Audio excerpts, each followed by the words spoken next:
Today I'm going to show you how to create high availability DHCP failover using lease replication in Windows Server 2012. Before Server 2012, if you wanted highly available DHCP, you either needed to do split scope, which was kind of ugly, or DHCP clustering, which was overkill in a lot of instances. So this is a nice happy medium. It's something that ISC DHCPD has had for a long time, and lease replication is very welcome in the Microsoft world. So I'll show you how to configure that. First, I want to show you I have a Windows 8 client right here.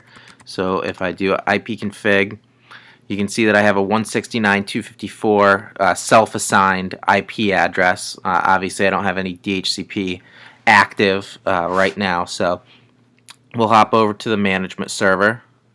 And this is just a server where I have the DHCP console installed and I have both servers pulled up already.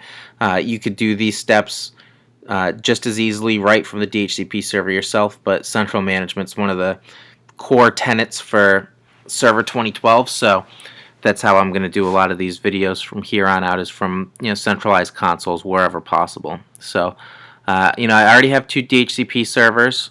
I've already authorized them, but I have not created any scopes, and I added them to the console. So that's where you are. That's very basic stuff, very easy to get to.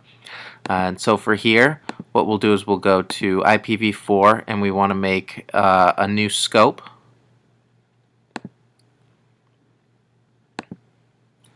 And we'll just call this lab because this is my lab environment. Type in your IP info for whatever scope you want to configure.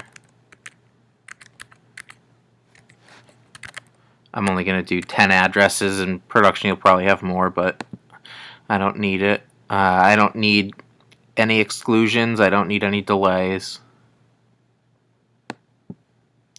The lease duration I'll make 2 days. It doesn't matter. You can do whatever is appropriate for your environment.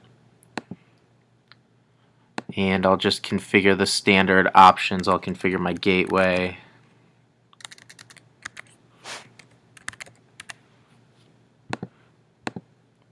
It'll automatically fill in my my only Active Directory domain controller right now in this lab environment. If you have additional DNS servers, you can put them there. It's just like creating any other DHCP scope up to this point so far. No wins because it's not 1999. And yes, I want to activate this scope. So right now you'll see I have this scope, and I have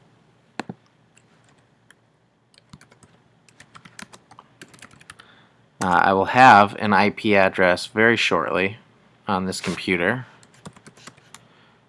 Yeah, so you'll see right here actually I have 192.168.210.100, and if I go over to my leases and do a refresh, that'll show up there. But now I want to replicate this to another server, right, to this 210.52 server down here. So to do that, I can either do it at the scope level, or if I had multiple scopes and wanted to replicate a bunch at once, you can do it from this node. So from here you can right click and do create or configure failover, or from down here you can configure failover just for that one scope. I'll do it from up here. And this is how you would do it from the IPv4 or IPv6 node in the snap-in if you want to do it from more than one.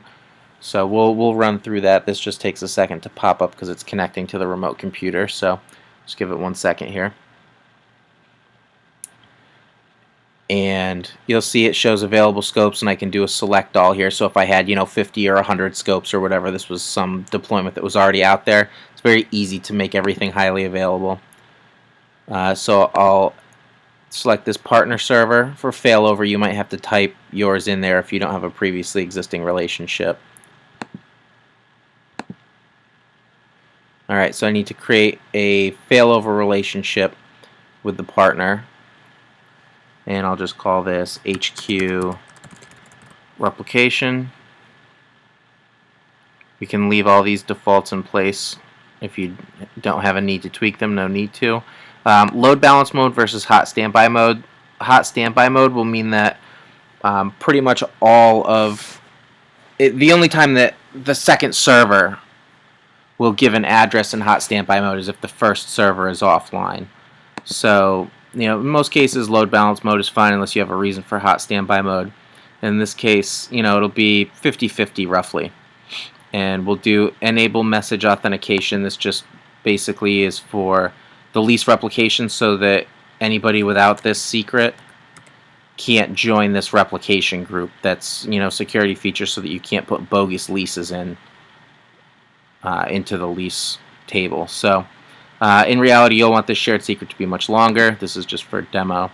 So we'll hit finish, and you'll see successful, and you can close.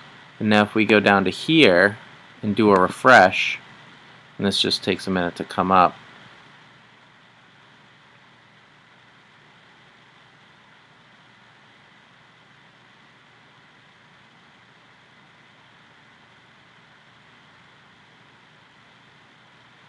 you'll see the scope is automatically created down here, and the lease was replicated. So I can see the lease here, and I can see the lease here on both servers.